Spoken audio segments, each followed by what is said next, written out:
US में बहुत बड़ा गृह युद्ध हुआ, जिससे देश की सरकार पूरी तरह से खत्म हो गई और अब पूरा देश आर्मी के हवाले था। लोग पूरी तरह से टूट चुके हैं, वो पूरी तरह से मायूस हो चुके हैं।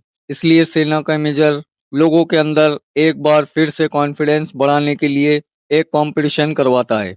इस कंपटीशन में विनर को बहुत सारे पैसे मिलेंगे और साथ ही उसकी एक मनचाही विश को पूरा किया जाएगा, जो कि कुछ भी हो सकती है।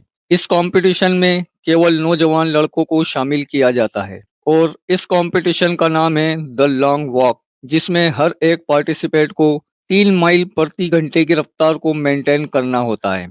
इस कंपटीशन के लिए देश के अलग अलग हिस्सों से 50 नौजवानों को शामिल किया जाता है और जब एक बार ये कंपटीशन शुरू हो जाता है फिर उसके बाद ये रुकता नहीं है। अगर कोई भी कुछ गलती करता है तो उसे 3 बार वार्निंग दी जाती है और तीसरी वार्निंग के बाद उसे मार दिया जाता है। इन 50 लोगों में से जो आखिरी कॉम्पिटिटर बचेगा वही इस कंपटीशन को जीतेगा। इसमें भाग लेने वाले सभी लोगों की जान जाएगी, केवल एक को छोड़कर। लेकिन हर कोई इसमें शामिल होना चाहता है क्योंकि जीतने वाले की पूरी जिंदगी बदल जाती है। वो माला माल हो जाता है और उसे बहुत इज्जत मिलती है। एक तरह से वो सेलिब्रिटी बन जाता है क्योंकि इस पूरी वॉक कंपटीशन को लाइव टेलीकास्ट किया जाता है। अब हमें रे नाम के एक नौजवान को दिखाया जाता है जो अपनी मॉम के साथ इस कंपटीशन में शामिल होने के लिए घर से निकल चुका है। लेकिन उसकी मॉम नहीं चाहती कि रे इस कंपटीशन में हिस्सा ले, लेकिन रे चाहता है कि वो इस कंपटीशन में हिस्सा ले क्योंकि उसके पिता की मौत के बाद घर की पूरी जिम्मेदारी उसकी मॉम के कंधों पर है। वो चाहता है कि इस कंपटीशन को जीतकर वो अपनी मॉम को आराम दे सके।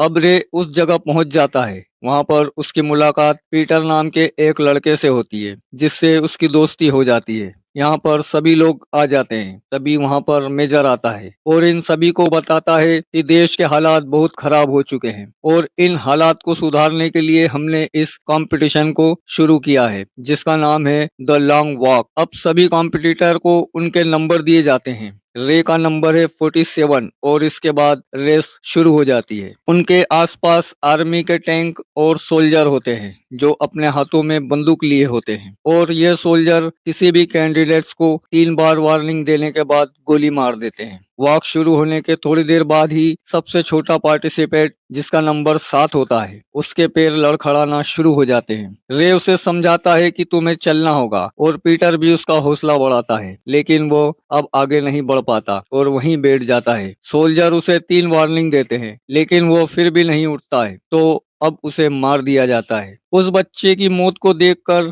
रे घबरा जाता है और इस घबराहट में वो अपनी स्पीड खो देता है और लड़खड़ा जाता है। रे को लड़खड़ाता हुआ देखकर सोल्जर उसे वार्निंग देते हैं, यानी कि रे को अब एक वार्निंग मिल चुकी है। पीटर भी उसे समझाता है कि तुम्हें अपनी स्पीड को बढ़ाना होगा और आगे बढ़ना होगा। अब ये सब स्पीड मिलाकर चल रहे होते हैं।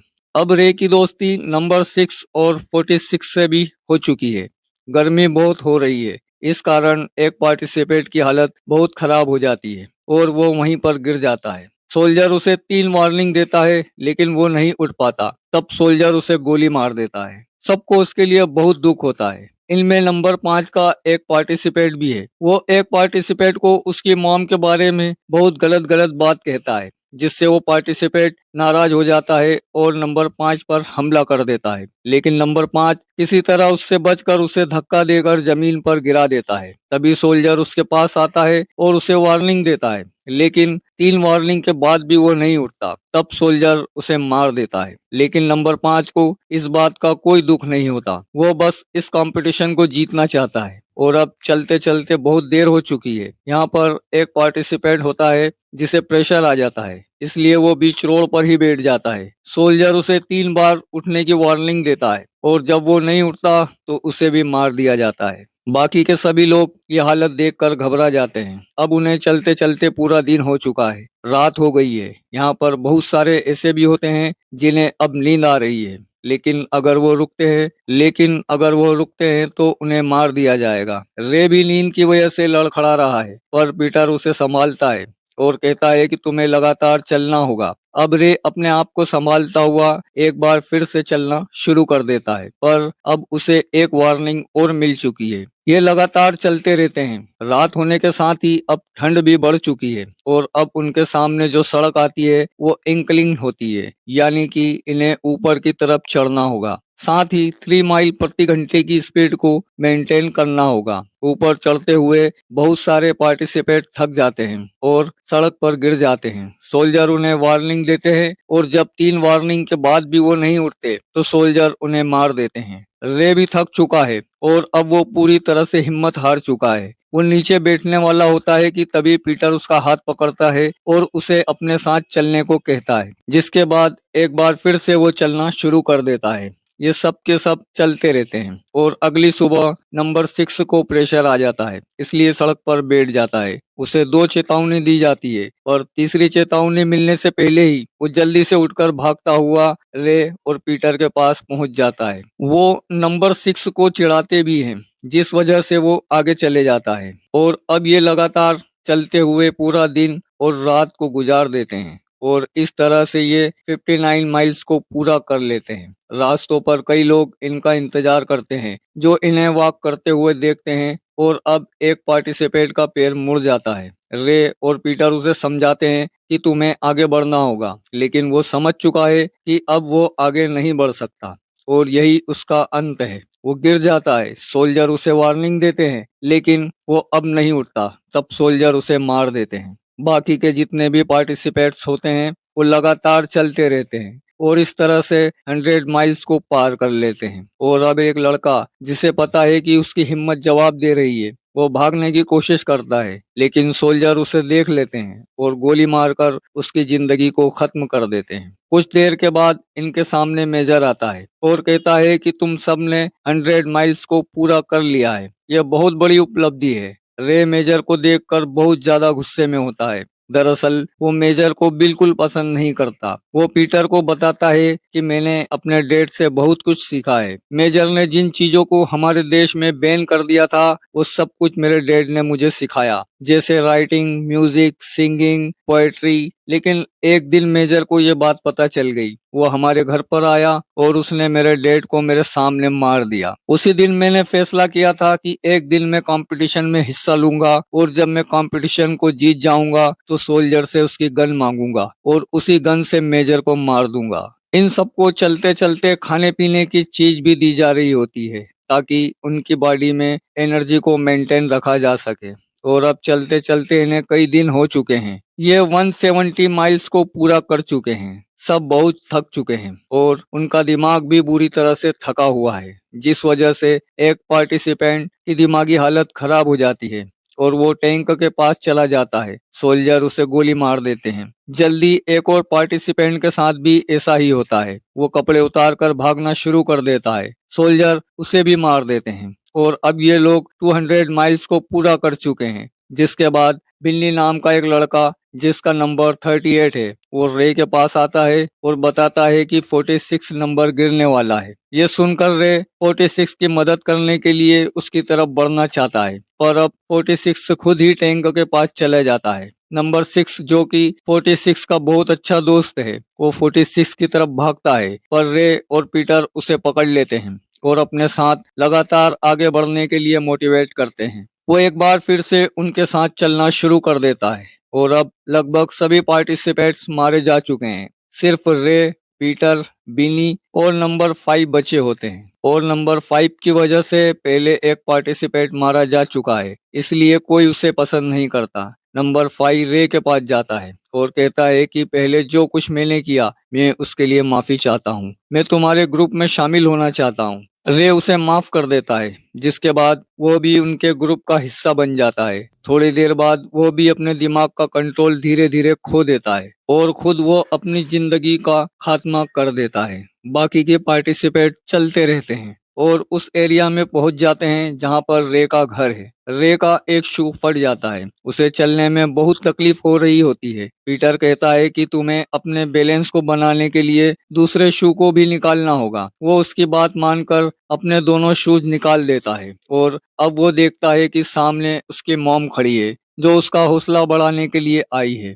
और अब रे भी शारीरिक और मानसिक रूप से बहुत थक चुका है। वो अपनी मॉम की तरफ भागता है। सोल्जर उसे वार्निंग देते हैं, तभी पीटर जाकर उसे पकड़कर अपने साथ ले जाता है। इस तरह से उसकी जान बच जाती है। दरअसल ये दोनों बहुत अच्छे दोस्त बन चुके हैं। पीटर अपने बारे में बताता है और कहता है कि जब मैं बहुत छोटा था, मेरे मॉम डैड गुजर गए थे। इसके बाद मैं अपने अंकल के घर रह रहा था, जो मुझे बहुत बुरी तरह से पीटते थे। इसलिए मैं उनका घर छोड़कर भाग गया और गली में अनाथ बच्चों के साथ रहा। और तब मैंने फैसला किया था कि मैं इस कंपटीशन को जीतूंगा और अपनी पूरी जिंदगी बदल दूंगा और उन बच्चों की मदद भी करूंगा जो बेसहारा हैं। तभी ये देखते हैं कि उनके साथ जो नंबर 6 है, उसकी नाक से खून निकल रहा है, लेकिन वो लगातार चलता रहता है। साथ ही नंबर 48, जो कि पूरी तरह से थक चुका है, वो एक सोल्जर की गन छीनकर उसे मार देता है। पर तभी दूसरा सोल्जर उस पर गोलियां चला देता है। 48 वहीं मर जाता है और अब ये 4 पार्टिसिपेंट बचे हुए हैं। शाम तक नंबर 6 की हालत बहुत ज्यादा खराब हो जाती है। दोनों उसे संभालने की कोशिश करते हैं और वो समझ चुका है कि अब वो आगे नहीं बढ़ सकता। उसके गले में एक चेन होती है, वो उतार कर पीटर को देता है और कहता है कि जो भी इस कंपटीशन को जीते, वो इस चेन को मेरी ग्रैंड मदर तक पहुंचा दे। और इसके बाद वो पीछे रुक जाता है, जिसका मतलब यह है कि उसे भी सोल्जर ने मार दिया है। और अब रे, पीटर और बिन्नी जो लगातार आगे बढ़ रहे हैं। हालांकि ये बहुत ज्यादा थक चुके हैं, पर ये अपनी स्पीड को कम नहीं कर सकते। और अब रात हो जाती है और अब तक ये 326 माइल्स को पूरा कर चुके हैं। उनके सामने मेजर आता है, जिसे देखकर रे अपने गुस्से पर कंट्रोल नहीं कर पाता और उसे बहुत उल्टा सीधा कहता है। मेजर उसकी बात का कोई जवाब नहीं देता और यहाँ से चला जाता है। उनके साथ जो बिन्नी होता है, वो बताता है कि मैं मेजर का ही बेटा हूँ, मेरी बॉडी भी अब मेरा सपोर्ट नहीं कर रही, मैं आगे नहीं बढ़ सकता। और इसके बाद वो रुक जाता है और अब इस पूरे कंपटीशन में केवल 2 ही पार्टिसिपेंट्स बचे हुए हैं, एक रे और दूसरा पीटर, जो बहुत अच्छे दोस्त बन चुके हैं। कुछ और माइल्स पूरा करने के बाद ये देखते हैं कि सामने बहुत भीड़ है, जो इन्हें देखने के लिए आई है। पीटर चाहता है कि रे जीत जाए और रे चाहता है कि पीटर जीत जाए। पीटर अपनी स्पीड कम कर देता है। रे उसके पास जाता है और कहता है कि तुम्हें चलना होगा और उसे अपने साथ चलने के लिए मोटिवेट करता है। पीटर उसके साथ चलना शुरू कर देता है और तभी वो देखता है कि उसके साथ रे नहीं है। और जब वो पीछे मुड़कर देखता है तो रे रुक गया था और वो जमीन पर बैठ जाता है। और इस बार सोल्जर उसे कोई वार्निंग नहीं देते, सीधा गोली मार देते हैं। दरअसल पहले उसे 3 वार्निंग मिल चुकी थी और ये सब देखकर पीटर पूरी तरह से टूट जाता है। उसकी आंखों के सामने उसका दोस्त मारा गया। हालांकि भीड़ उसके लिए चेयर कर रही होती है, लेकिन पीटर बहुत ज्यादा दुखी है। यहाँ पर मेजर आता है और कहता है कि तुम्हें बहुत सारे पैसे दिए जाएंगे और तुम्हारी एक विश को पूरा किया जाएगा। बताओ तुम्हारी विश क्या है? पीटर कहता है कि मुझे सोल्जर की गन चाहिए। हालांकि सोल्जर ऐसा करने में हिचकता है, क्योंकि वो गन से कुछ भी कर सकता है। पीटर कहता है कि वो इस गन को एक यादगार की तरह हमेशा अपने साथ रखेगा और आगे चलकर अपने बच्चों को देगा। मेजर सोल्जर को इशारा करता है, जिसके बाद उसे गन दे दी जाती है। गन हाथ में आते ही पीटर सीधा उस गन को मेजर की तरफ तान देता है। मेजर कहता है कि अगर मैं मर गया